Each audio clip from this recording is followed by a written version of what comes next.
welcome back to the Stress Room Podcast, featuring everyone's favorite lovable cast, including self-deprecating humor, um, uh, shenanigans, and of course, everyone's favorite music reviewer, Anthony Fantano over here, everyone. So, welcome back.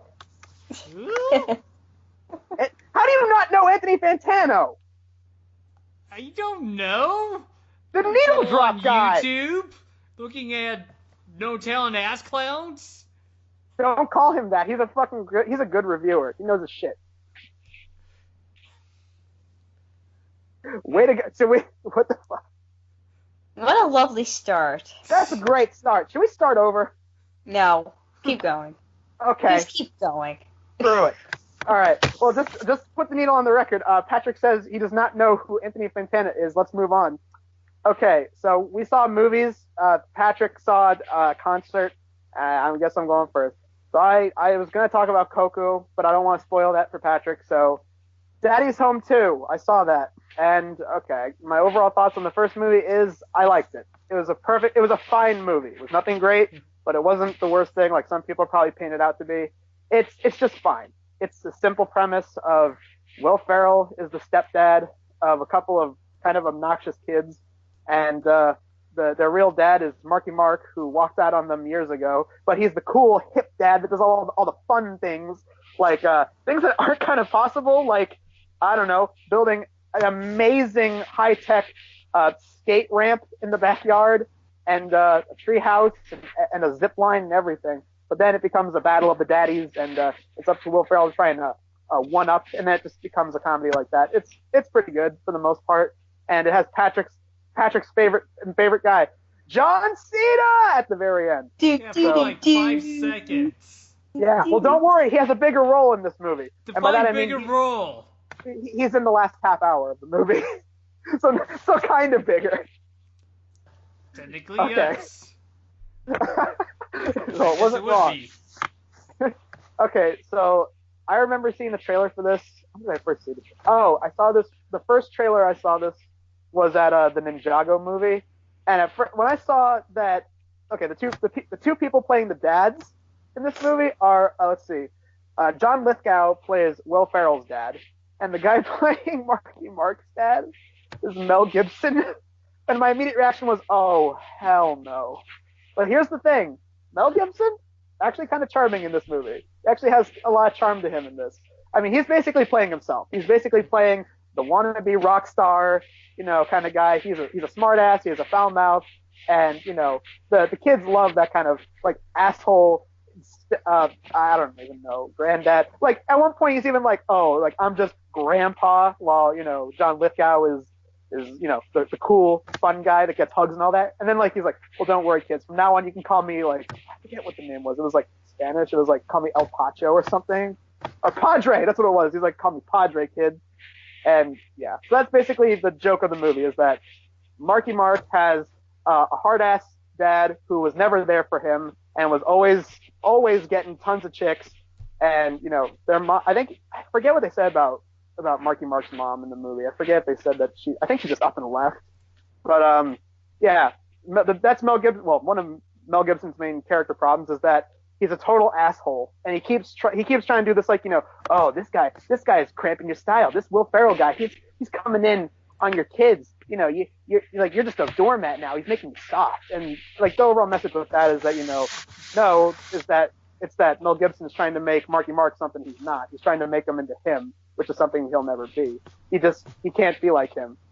And I kind of like that. I like the relationship between Marky Mark and Mel Gibson in the movie, because it really was just like, Mel Gibson has way too high of expectations, and Marky Mark's trying to have like a friendly relationship with Will Ferrell. And that's another thing I liked about the movie is Marky Mark and Will Ferrell's like relationship in the movie. They pretty much have like they call it code daddying, and they have it down to a science. Like in the beginning of the movie, it's like, okay, well, you do this, I do this. Like, I'll get the coffee, you get the cookies, for the bake sale. It was like it was kind of cute. And then they established some conflict with John Lithgow. Is that John Lithgow is, he's the kind of dad who's warm and loving and hugging. He kisses his son in public on the mouth. I remember that was like one of the parts I actually cringed at in the trailer. Still pretty cringy here, but it got a chuckle out of me, so that's fine. The problem with him, spoiler alert, I guess, is it turns out that John Lithgow is actually divorced from Will Ferrell's mom, and Will Ferrell is like devastated when he learns about it. Everyone else is able to like pick up on it before Will Ferrell, so yeah. And basically, John Lithgow is trying to do this thing where he's like, overly happy, and it comes off as very fake. And like I said, everyone just sees through it. But then when Will Ferrell learns about it, he feels like, like, Dad, we can say things to each other. Why didn't you just tell me? And he's like, we were just supposed to be the nice, happy father and son bonding time. And I like that aspect of it, because like both parents have problems. They also have stuff with the kids, and I don't really want to get into that. There's like this weird running thing with the moms, because if you know anything about the end of the last movie, is that Marky Mark ends up marrying a divorced wife, and that was where John Cena came in, because John Cena was the ex-husband of that lady, and he ends up becoming the stepdad to another girl, and the running gag with her is that she hates Marky Mark. She throughout the movie just says, you're not my dad, I hate you, several times throughout and I kept like just going like, wow, that's like, I'm like if I was her stepdad, I'd be like, hey, stop talking to me like that, you're a kid. I'm like, life sucks sometimes, get over it. It's like, what the hell? Like, I'm going to tell that to a girl whose father is John Cena. Okay, no, that was the funny thing too, because there's at one point a fight scene between Marky Mark and John Cena, and it was the best part of the movie. They have it's not a fist fight, sadly, but it's a snowball fight, and several times Will Ferrell and or actually no, it's John Lithgow keeps getting plowed with snowballs. And at one point, it's like, there was ice in there, and they're like, oh no, I didn't mean that. That was pretty funny. But yeah, there's a weird thing with the moms, like that, like, God, I forget the actress's names. It's Will Ferrell's character's current wife. She keeps suspecting that Marky Mark's character's current wife is like writing nasty shit about her because she's like a writer. And like it's a really weird, uncomfortable joke where all throughout it's like, are you writing things about me? You're writing nasty things about me, aren't you? And then at the end it turns out, oh, she was writing nice things about me. And I'm like, that subplot was kind of pointless. Like it wasn't that funny. Every time it's just, you're writing things about me. You're writing things about me, aren't you? It's like, okay, this isn't that funny. I don't know. There was some potential. Also, they established that Marky Mark's character's current wife is like a shoplifter, and that's like never resolved. Like, what the hell was that? Like, she just starts like robbing like stuff from a store. It's like, what are you doing? You're putting stuff in your purse? Yeah. Well, you can't just do that. Oh yeah, well watch this.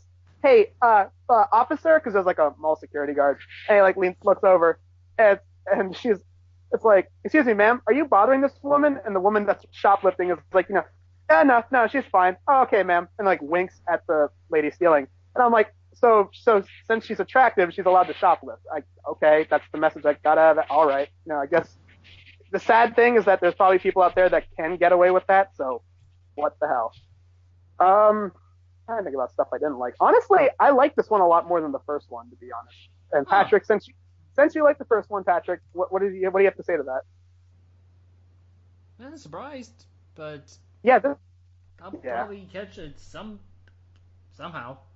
Somehow, yeah. The thing I liked more about this one had better flow. Like, I don't know how you felt about the first one, but the first one I think had scenes that lingered a little too long, and that was like the thing that kind of brought me down, not really loving it. Like, the first one had scenes where they just kept dragging jokes, and it's just like, okay, you can stop doing this now. This one, they kind of just have like rapid fire humor, which I thought worked a lot better for the movie. So it wasn't just constant, like there was the one part in the first one where it was like, oh, I thought you were going to run out in the hallway and then I was going to catch up with you, and like, you want to do that? No, let's just keep talking about it. It's just like, okay, you can stop doing that. Like, they didn't have that kind of stuff this time around, which I'm really glad they didn't, because that was some of like the lamest humor in the first one, in my opinion.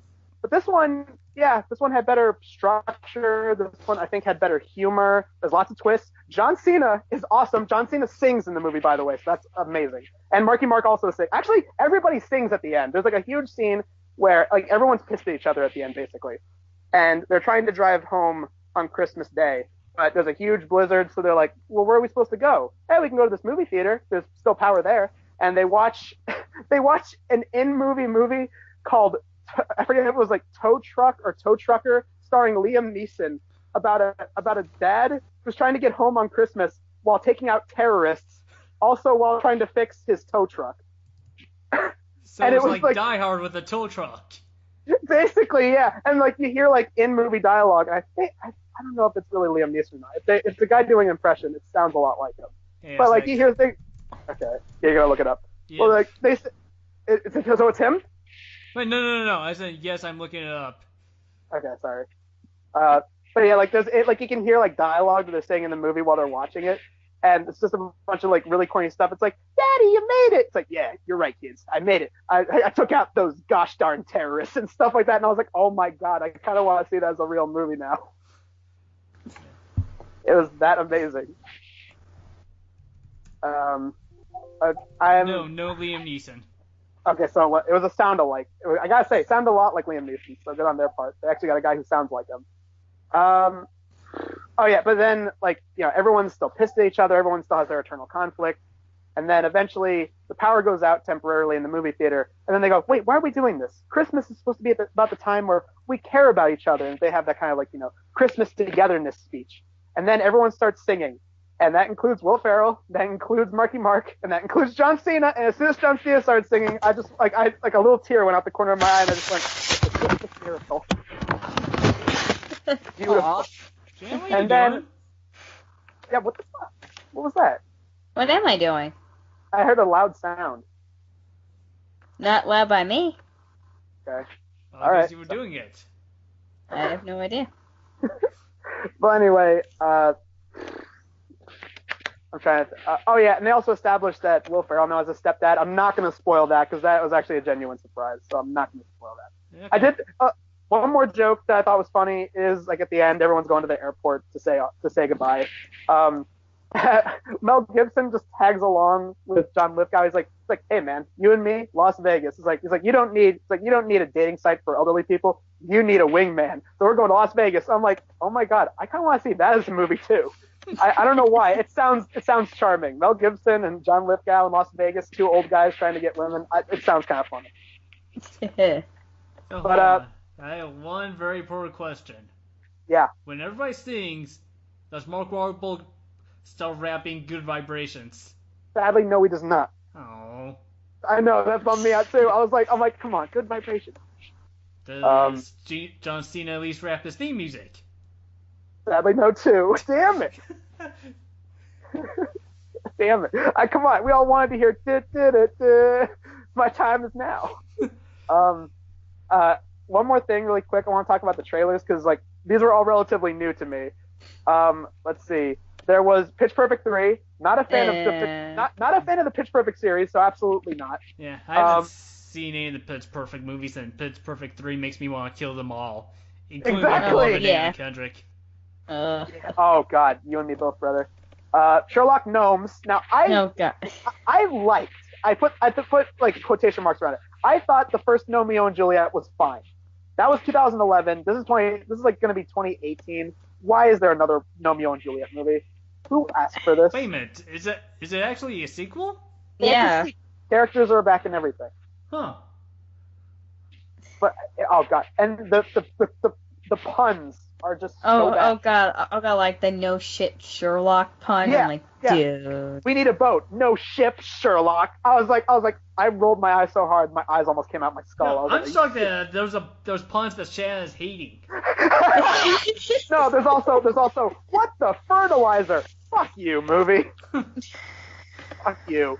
So that looked bad. There is one decent looking movie. It has Hugh Jackman in it. It's about The God, Great it's Show about- on Earth? that looks fine. British Woman, I think. But yeah. It's one of those. That looks fine.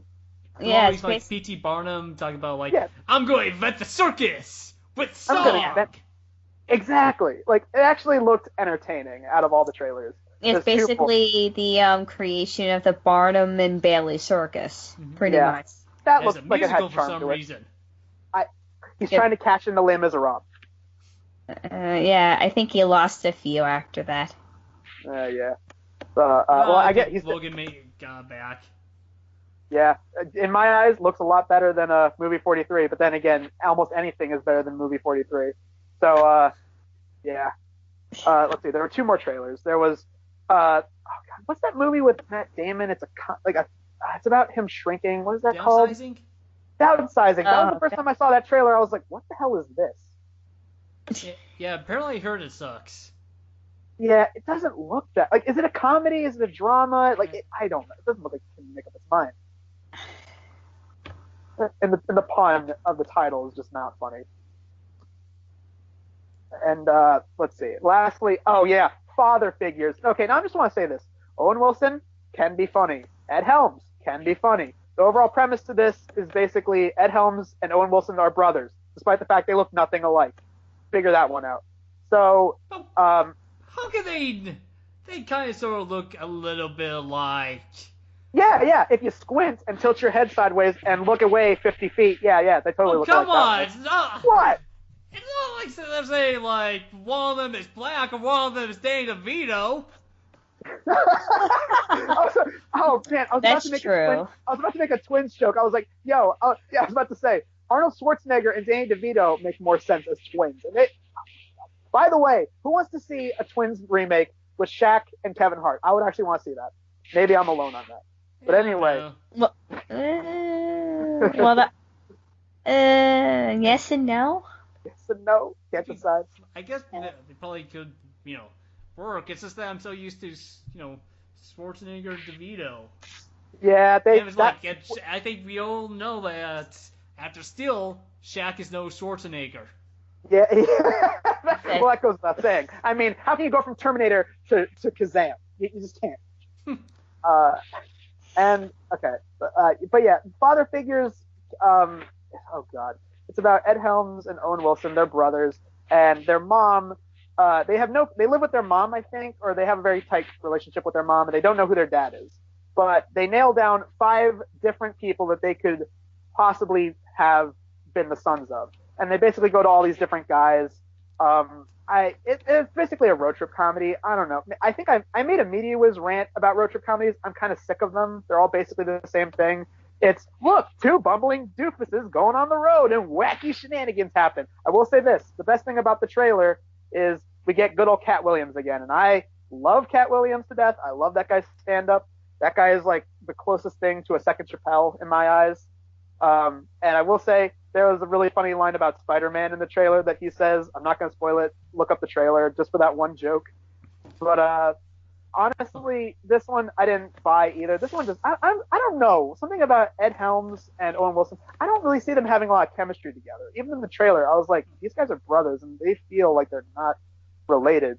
Like I mean, even like taking the whole joke of, they look nothing alike out of it, like they really don't interact that well together, at least in my opinion. I just don't think they're that funny put together.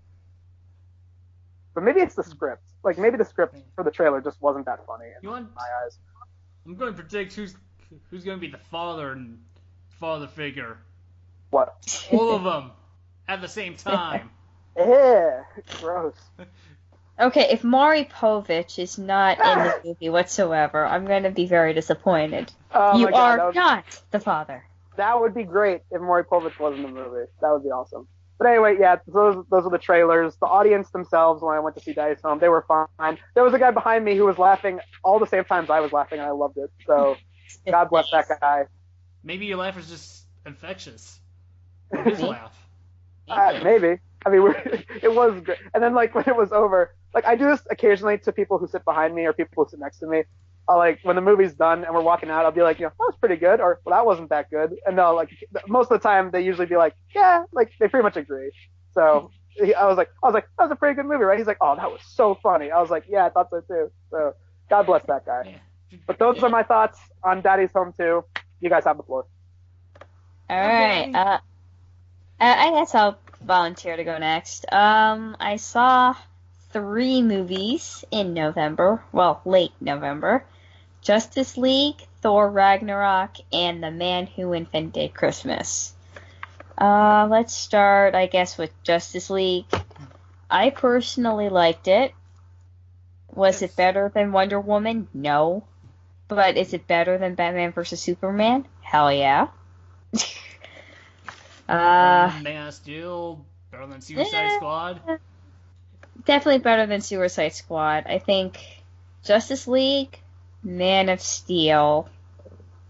I think those would be like my top 2 in that order. I haven't really figured it out. Really, Man of Steel? I mean, okay, like Man of Steel would be like third, so like Wonder Woman, Justice League, and then Man of Steel. Be like third. Okay. I could see that. Yeah, that'd be my top 3 too. Yeah. Well, like everybody's back. Well, not everybody. They still haven't found a Green Lantern yet. But but he can't be back because he hasn't been properly introduced.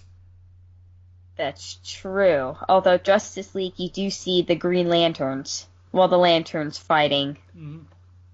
Oh, what's his name? Steppenwolf? Steppenwolf? The bad guy?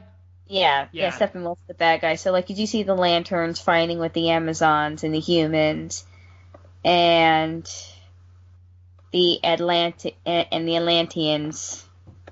fighting Steppenwolf. So you all see them together. So you do see the Lanterns. So it's like foreshadow of maybe Justice League too. Cue the obligatory comment. Well, we already have a Green Lantern. They got Ryan Reynolds to be him. Yeah, but he's a better Deadpool, so your argument's invalid. Absolutely, you're right. No, it was like, that Green Lantern's no good. Bring me a different one. Yeah, and I highly doubt Ryan Reynolds would do it only for that, like, one joke in the first Deadpool movie, like with the CGI green suit.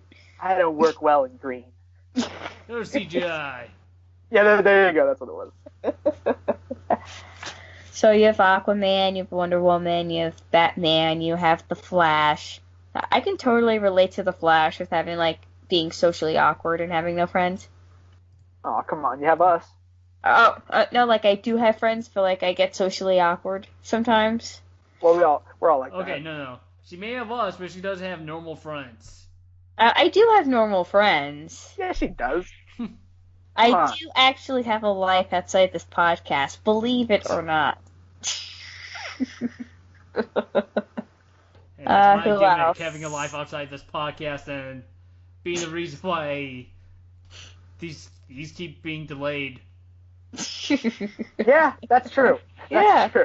Yeah. I love you, Pat.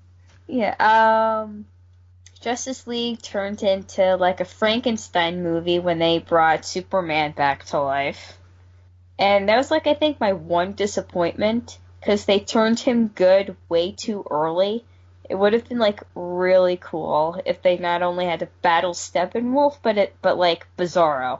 Because I was expecting Bizarro, but Superman was only evil for, like, one scene. And then they brought Lois Lane in. Because, like, the whole point... My libido! I forsake my evilness! Sorry for crossing your jaw, Batman.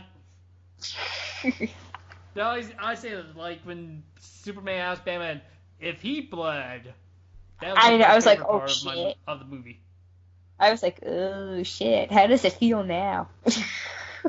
I'm so glad they referenced that. Like, the one famous line in Batman vs. Superman they referenced in Justice League. Yeah, like, with me, the most impressive thing about Justice League was, like, how economical it was in time. Just straight 2 hours. No bullshit. Yeah. No enough. Yeah, and I think... True, like... But I think Joss Whedon... I have to give Joss Whedon credit, especially after taking over for Zack Snyder. Mm-hmm. Especially with what Zack was going through in terms of his personal life. So, yeah, even you though, can like, kind of see, like, the creaks of, the story between the two, but, I mean, you really have to actually look for it.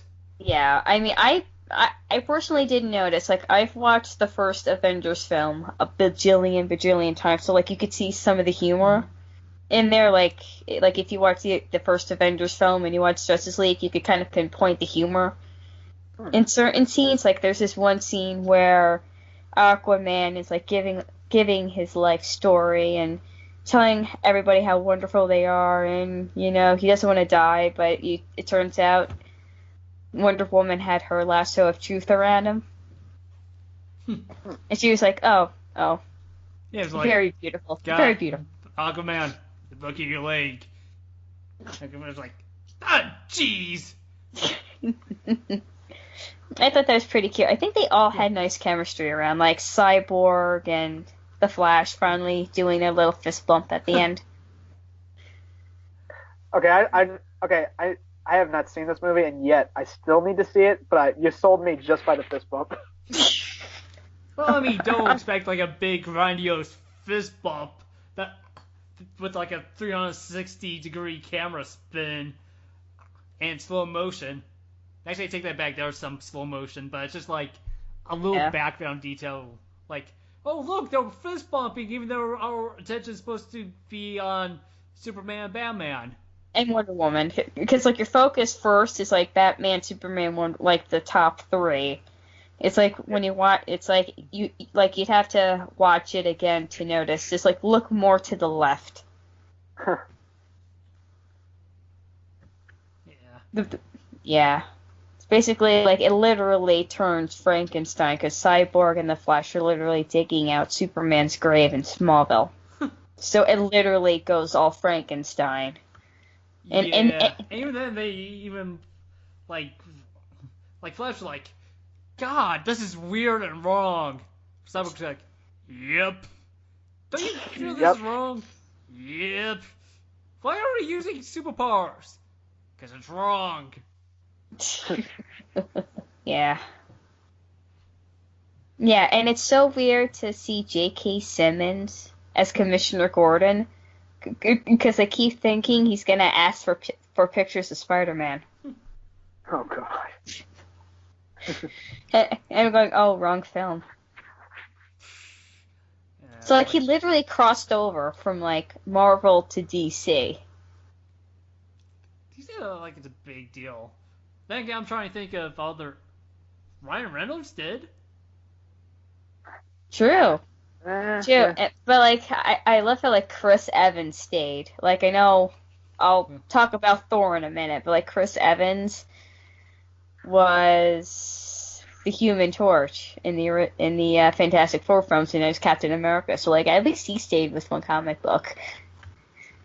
That's 2 comic books, Shannon. I mean, okay, one comic book company. And one's DC, one's Marvel. I know. I said I was gonna get to Thor in a minute. Because Thor will, I guess, lead into the Avengers Infinity War trailer. Oh, God. Yeah, so Justice League, I would have to give an 8 out of 10. That high? 10. Well, I for give it a me. 7 out of 10. You're about like a point off from her. Yeah. I mean, only 8 because when Superman finally turns good. 8? Like 8.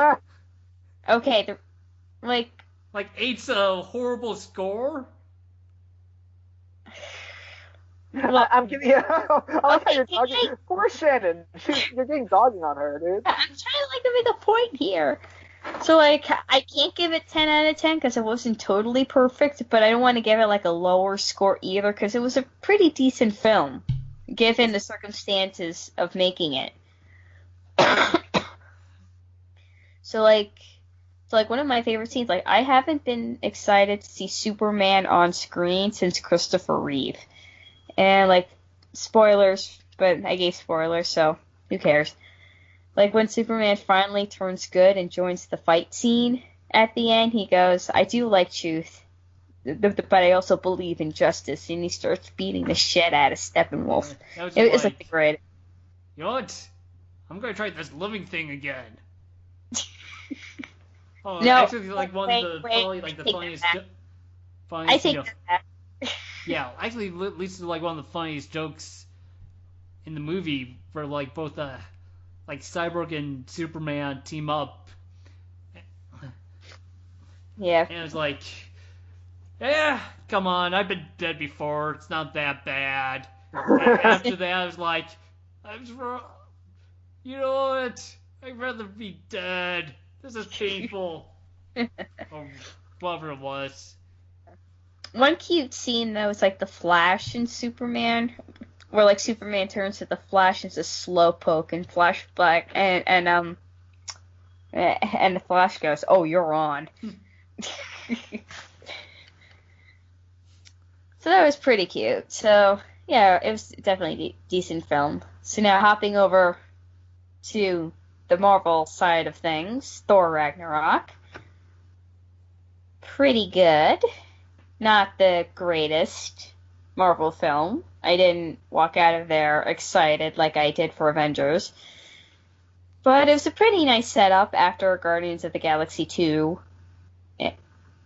And a nice little setup for Avengers Infinity War. I like the chemistry between Chris and Tom, Thor and Loki. Pretty good jokes. The one decent thing they did was not include Jane Foster. And I'm like, thank God. She was useless the past 2 films. Oh man, like Danny Porter's like, I'm never doing this shit again, ever. Yeah, because her character, like her literal character, is just like pointless. Like, why is she? She's only a love interest to Thor. That's it. She saw Thor 2 and was like, no, I'm out for this. Oh no! Like she didn't even want to do Thor 2. I think the only reason she signed on. No, I'm laughing at that. I like that. She signed on was she wanted to work with I forgot what director it was, but that director was canned after like a day. This is all news to me. Holy crap. Yeah, and it was like, well, I don't want to do this. You're signing a contract. You're sticking in this movie. Well, fuck you. I'll do this movie, but I ain't doing anything else with you guys. Well, good. The chick who is basically Hulk's trainer is a better match for Thor anyway. I liked her. Yeah. Yeah, and I like the fact that Hulk speaks. Like, it's not just the one line he had in Avengers, which is puny God. He actually speaks in, like, third person in small phrases, but he can actually hold a conversation. Yeah,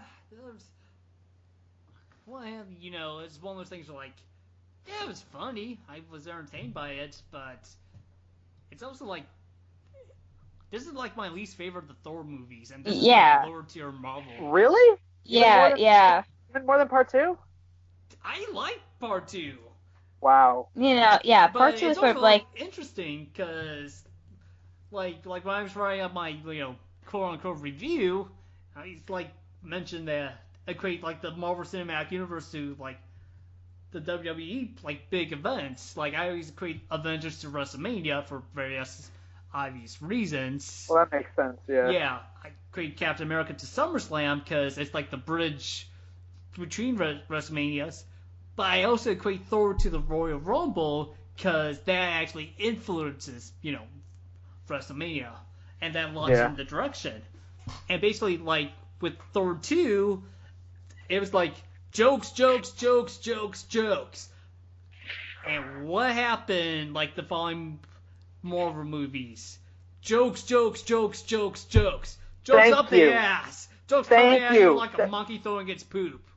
I hate that. That's the one thing I can't say about Marvel movies is the constant, like, look, we're being clever and funny, guys. Like, Deadpool's like the one exception because, I mean, that wasn't even like a Disney movie. That had like, I mean, it was a Marvel movie, obviously, but it had Fox on it. And it was obviously meant for like Fox. Yeah, exactly. Kind so and Deadpool was rated R. That's what I was trying to say. Yeah, it was rated R. So there's a difference.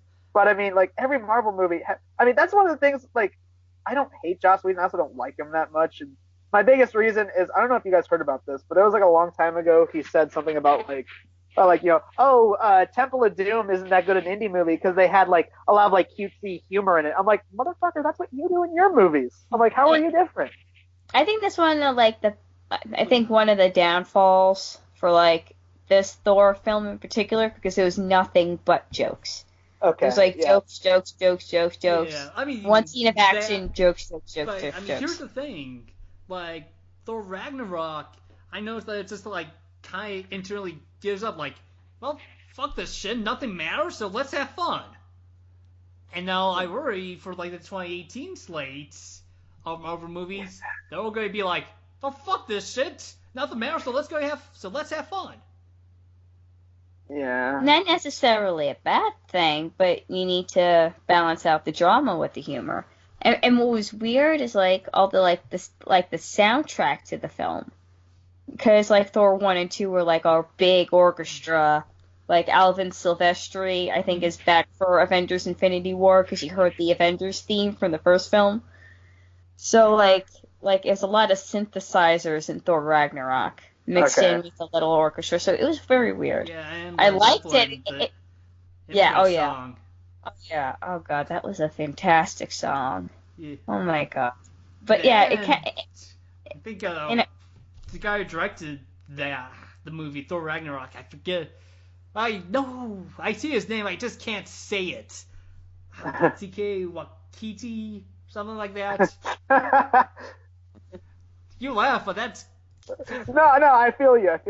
yeah. But anyways, I think he's also like a decent wrestling fan because like in one scene, uh, damn it, Tessa Thompson, Valkyrie comes out with Led Zeppelin with a good song, a bunch of pyro erupts behind her. It's like a damn WrestleMania entrance. yeah. I remember that. That's a very good scene. Yeah. Yeah. Yeah. I mean, I don't think it was meant to be like this huge Marvel film. It was just like like everything is a setup for Infinity Wars. Yeah, which I mean that's what a lot of like comic book movies are nowadays. They're just setups for other movies. Like if they're entertaining, you can give them a pass. But sometimes it's just like this is filler. This is a filibuster. This exists just to promote the next thing. True, like everything leading up to the Avengers.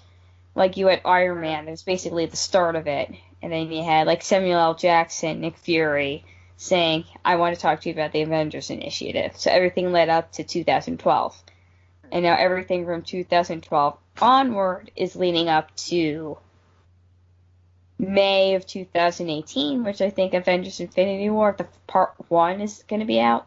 Yeah. Like I think May 1st. May 1st. Oh my god, so soon. But we have like Black Panther before that. Yeah. Yeah, and like Valentine's Day, I think. Nice.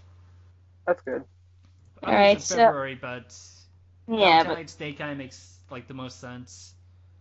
but true because it's like a month or two behind May. Well, like 2.5 months, give or take.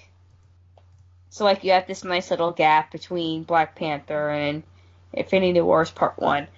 So speaking of Avengers Infinity Wars Part 1, who do you think is gonna die? That's gonna be tough. Probably Tony Stark. I'm thinking either Tony Stark or Captain America, seeing as how both their contracts are up. Yeah. Or almost up, so. Yeah, I think everybody's contract is up after the fourth Avengers movie. Or, I mean, most, like, the old guard.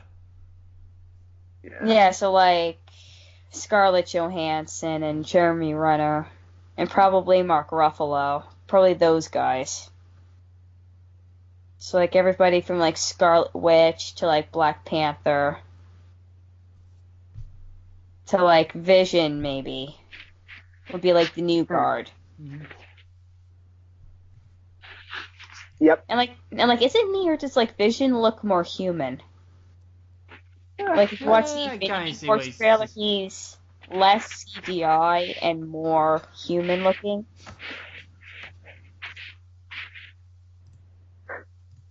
Yep. I mean, it is a human playing him. Opposed to space aliens playing this character, absolutely, yes. I mean, good point, but I was rewatching Age of Ultron, which is kind of like the weaker of the Avengers films. I mean, it was good, but it wasn't great. Yeah, I can agree with you on that. So, like, that was supposed to be, like, Ultron's human form, I guess. Whatever, so I guess technology has enhanced since Age of Ultron, obviously. So they were able to make Vision more human. Yep. Yeah, so I would probably give Thor, I guess, 7.5 or an 8 out of 10. Flip-flopping between the two. Higher than mine, I gave it a 6. I was tempted to give it a 6. Like, I wasn't like, it was good. Hmm. I liked it, but I wasn't like, oh my god, I have to see this again. Yeah. Yeah, I can see that. Yeah. And then, I guess the last film, The Man Who Invented Christmas, which apparently, as I said earlier, is in limited theaters, because it was a biatch to find. Ah, man, that sucks. Well, not every Bas- movie can be a wide release blockbuster. Yeah, I know. I know. It's a disaster artist.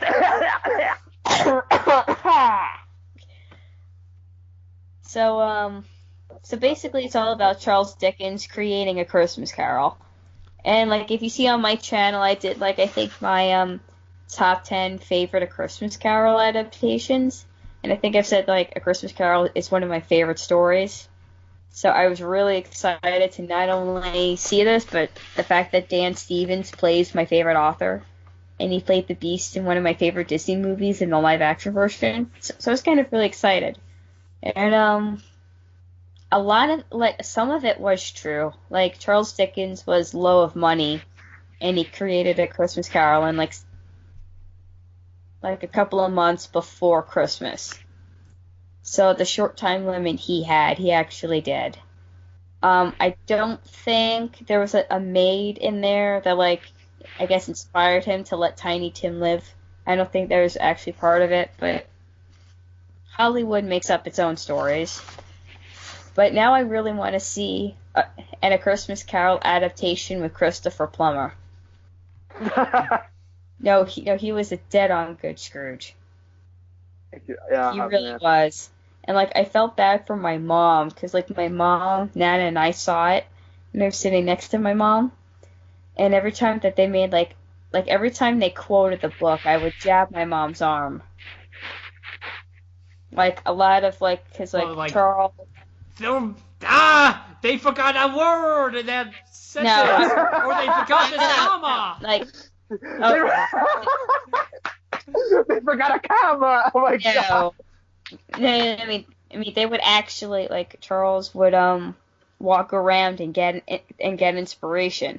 So he would hear certain things, or certain things from the actual book were said, like the whole Christmas is a kind, forgiving, charitable time, the only time I know of in the long calendar days of the year where men and women seat by one consent to open their shut up hearts, yada yada yada yada yada.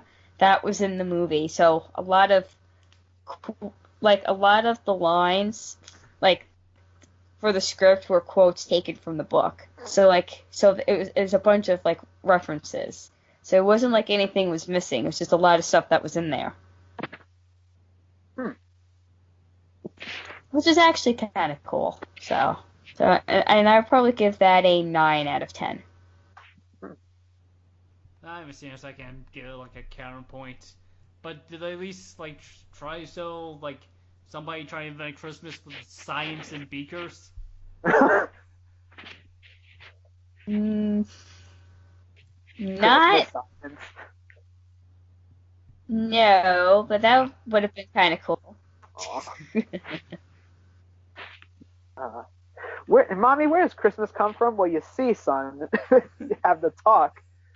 That's actually a thing. Going back to my thing, there's a whole thing about one of the kids needs to have the talk about girls and the birds and the bees, and it's actually really funny. And Daddy's home too. Yeah, yeah. Sorry about that. No, it's okay. Like yeah, I don't think like it's meant to be taken literal. It's just like the man who invented one of the greatest Christmas stories ever. Well, it sounds good. So I guess that's what they meant by it, because like there's so many adaptations of it now.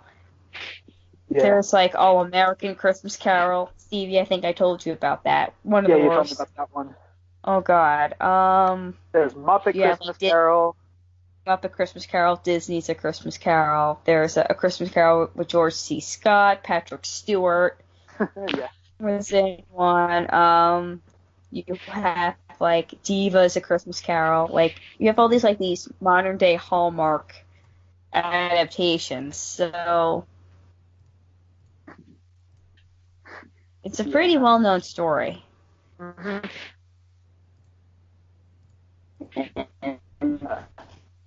Okay. And that's it. Alright, well, guess it's my turn. I'm not talking about a movie. I'm Yep. not talking about wrestling either. What? Whoa! Whoa! Stop the presses. This is not. Oh man, I'm out. I'm outie. I was promised wrestling. Oh man, I'm I out. never promised you wrestling. I never promised you shit. Oh, good response. Good response. No, this time I saw another concert. Saw Evanescence. This time they are supporting their new album, Synthesis, which is kind of like a greatest hits album, kind of, but they rework a lot of their past material to use an orchestra.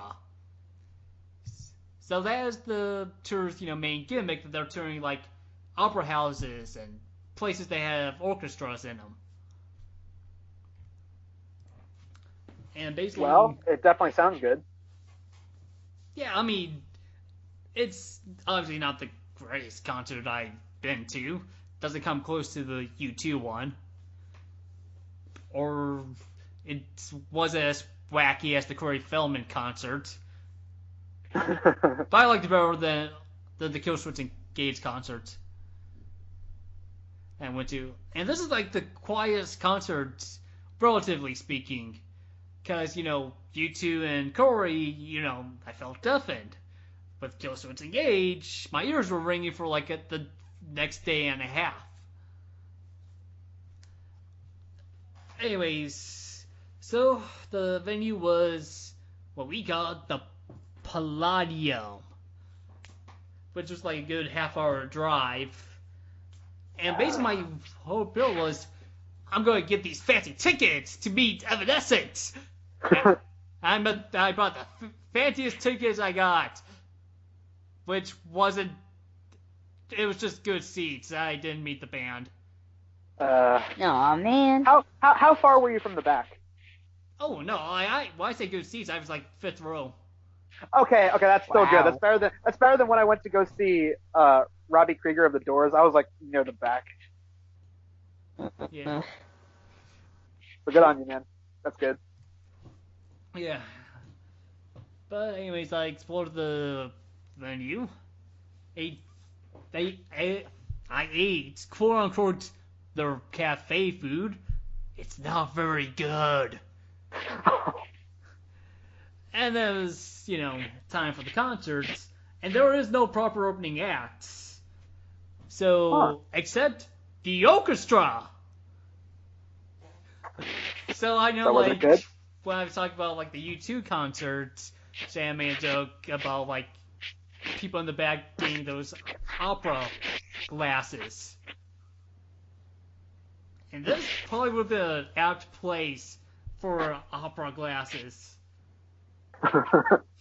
Yeah, and of course I was like in an event page on Facebook, and people were like, "What are we going to wear? It's an orchestra, so we should probably dress fancy." I'm like, well, it's also a rock concert. What's an orchestra? It's Evanescence. Yeah. Well, people dressed. I mean, it was half and half. Like half dressed somewhat fancy, the other half, like me, dressed casual.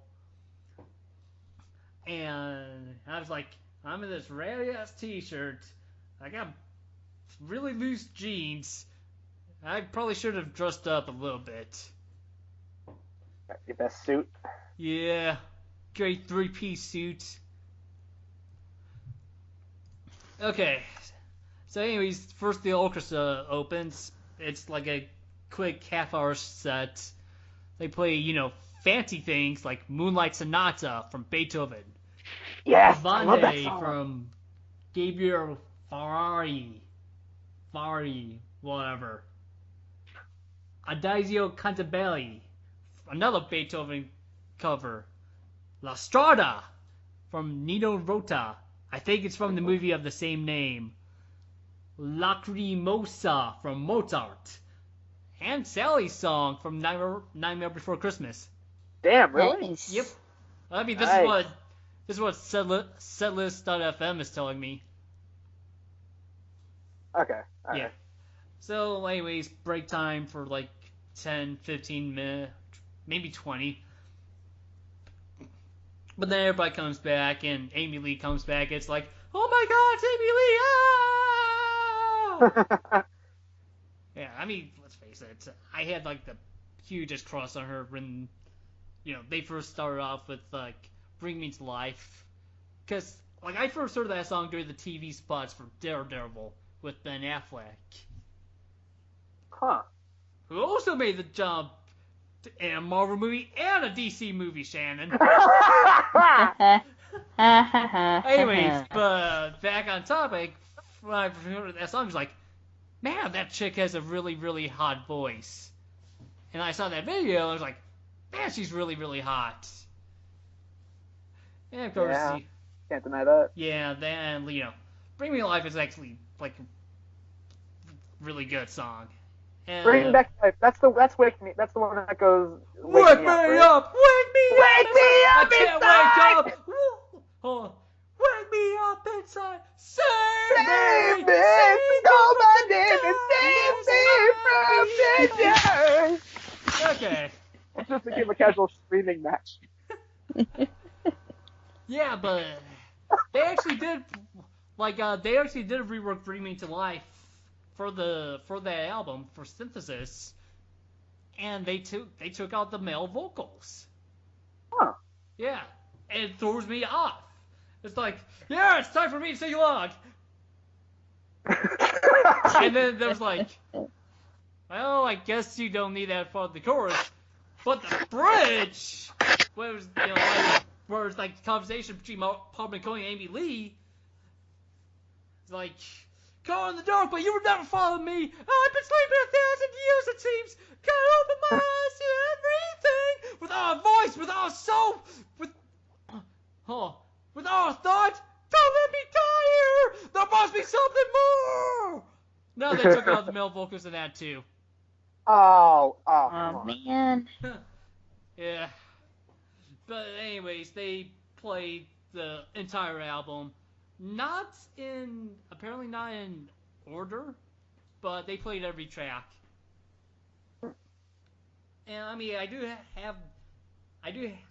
quote unquote have the album, because when I bought the tickets, it did come with a digital download of the album. For free-ish. That's good. Yeah. And it's a fine album. I wouldn't say, it's a essential album or even great, but it's good. But it was just like fast-paced, like bam, bam, bam, bam, bam. And like Amy Lee would occasionally talk to the audience, but it's more like, I love you guys, thank you for coming up. Or, stuff like that. I think the most interesting was when they were going to, like, when she was introducing My Immortal, she was like, I never really liked this song. In fact, we play it just for you guys. But now, I really get this song. I really like it now. So here's My Immortal. Oh no. I'm sorry, I just gotta intervene. When you say My Immortal, I immediately got flashbacks to the god-awful fanfiction of Okay, the so same I name. just Because I did a review of that. So here's and My Immortal, and I used, the song. And here's the thing: I used the song in the end of my finale of the series, and I was like, you know what? It's a good song. It's way better than the fan fiction by light years. Yeah. Okay. But anyways, they do the main concerts. That's fine. And then, they walk off for like 2 whole minutes before they finish off with their encore. Oh god. Yeah. So this is 3 songs. Speak to Me, which comes from Amy Lee's solo album. Good Enough and Way of the World. And they took their bows and that was it. And we all left in a nice orderly fashion. Okay, I gotta ask: best song and least favorite song. Of the show? Yeah, of the concert. Best song is easily Bring Me to Life. Yes, Yeah. my man. Least favorite? Probably Lithium. Yeah, I could say that. Yeah, like it wasn't like a bad show or bad songs. Yeah, it's not even like that's the thing. Like every song has that one song. Every concert has like that, or album always has like that one song. It's like, it's not my personal go-to. Yeah. Yeah. Yep. All right, that's good to hear. I'm glad you liked it. Yeah. That's it. Yeah. Well, this has been a very successful episode of the Stress Room Podcast, may I say, friends. Now, let's finish off with the awesomeness that is that song. Let's play it right now. Here's a little bit of that song.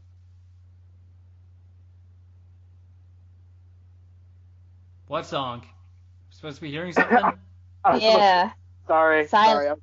I was the sound of silence. Hello, darkness, my old friend. No, I was playing. It was a remix of "Wake Me Up" and "We Are Number One." Oh gosh. It's actually I'm a good glad remix. I didn't hear it. Hey, it's a great remix. Wake me up inside. Oh god. Baby! All right. Well, that's enough. So we talked about a lot of stuff, and I'm glad we were able to spend this time again, my beloved friends. So tune in to our next podcast, guys. We might do another one this month, but don't put any chances on that because I don't know if we actually will. So yeah, until then.